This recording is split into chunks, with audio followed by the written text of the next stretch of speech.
Deltan Martinazzo Dallagnol nasceu em 1980 em Pato Branco, cidade do interior do Paraná com cerca de 80 mil habitantes. Ele é filho do procurador aposentado Agenor Dallagnol, de quem, a propósito, ganhou uma forcinha nada desprezível para entrar no Ministério Público, no momento em que ele quis. É que Deltan se formou em Direito pela Universidade Federal do Paraná em 2002. Acontece que, para prestar concurso para o Ministério Público, segundo a Lei Complementar 75/93, ele teria que ter pelo menos 2 anos de formado. O Deltan não quis esperar e decidiu fazer a prova no mesmo ano. Aí o pai dele, o Agenor, foi o advogado na causa quando a União recorreu. Deltan venceu, porque o Tribunal Regional Federal da 4ª Região invocou a teoria do fato consumado. Ou seja, já que ele já estava lá, então que ficasse. O professor da Universidade Federal do Paraná, Ricardo Costa Oliveira, pesquisa as relações de parentesco na política e no judiciário paranaenses.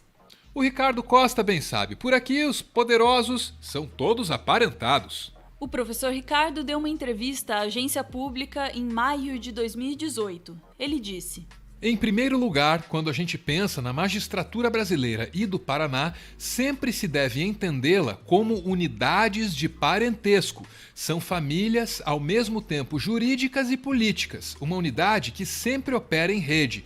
Não existe aquela figura, como alguns imaginam, de pessoas que são novas ou emergentes ou renovadoras.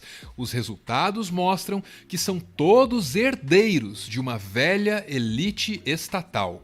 Durante a ditadura militar, a família Dallagnol obteve 400 mil hectares no noroeste do Mato Grosso. Anos mais tarde, a região se tornou município de Nova Bandeirantes. As informações são de uma série de reportagens do site De Olho nos Ruralistas. Eles chegaram à região antes da década de 70, só que as terras só foram regularizadas em 1978. A área da família Dallagnol é o equivalente ao país de Cabo Verde, na África, ou 400 mil campos de futebol. Um dos proprietários é justamente o pai do Deltan, o Agenor Dallagnol. Ao todo, 14 integrantes da família têm terras ali naquela região.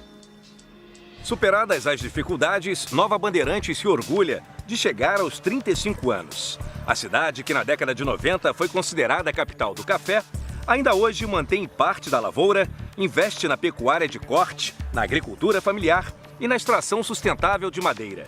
Esse sustentável aí é discutível. Tanto é discutível que 3 tios do Deltan já foram flagrados desmatando ilegalmente áreas da região, que fica no chamado Portal da Amazônia e faz parte da Amazônia Legal. Um desses tios é o Leonard Dallagnol, conhecido como Tenente.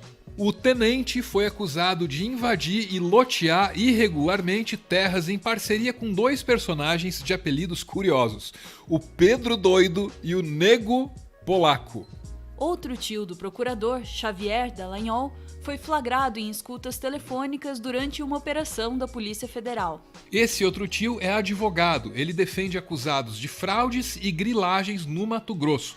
Ele foi acusado de negociar sentenças. Sobre o Deltan Dallagnol em si, não existe nenhuma irregularidade, mas com a família dele, né? A gente, até como no nosso trabalho do observatório, a gente sempre trabalha com essa questão, porque, assim, na verdade, as pessoas se beneficiaram disso, se beneficiam e vão continuar se beneficiando ao longo do tempo, né? Porque, bem ou mal, ele, por exemplo, é herdeiro disso. Bem ou mal, as coisas que ele conseguiu ter e conseguiu fazer ao longo da vida são frutos, né, dessa condição adquirida dessa forma, da forma que a gente descreve na reportagem, né? É importante falar que a gente tentou falar com o Deltan Dallagnol, com o Xavier, eles também não nos atenderam para falar sobre esse assunto.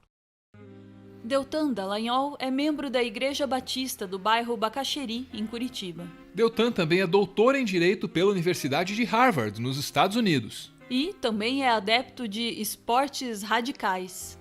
Eu gosto, Jô. Eu gosto de esportes radicais. Eu surfei por muito tempo na minha vida, desde os 16 anos de idade, eu pego onda. E andei de skate também, por muito tempo. De skate? De skate, é isso Você mesmo. fazia aquele negócio de descer a escada e pelo corrimão e tudo? Não exatamente. Eu andava de um modo um pouquinho mais acelerado, mais rápido, descia ladeiras. E agora talvez você se surpreenda, diz que o surf quase fez o Deltan largar a Lava Jato. Jô, a última vez que eu surfei foi exatamente quando ia ser deflagrada a primeira fase da Lava Jato. Eu não estava trabalhando no caso, quem estava trabalhando no caso era um outro colega que não tinha tanta experiência em grandes investigações. E as pessoas começaram a me chamar, dizer, Deltan, começa a trabalhar nesse caso também. E eu respondi, olha, eu não posso entrar nesse caso sozinho porque eu tenho uma viagem marcada, já paguei caro para pegar um barco e surfar em Mentawai, na Indonésia. E então não tenho condição de assumir esse caso, a não ser que alguém assuma comigo, ou uma força-tarefa exista.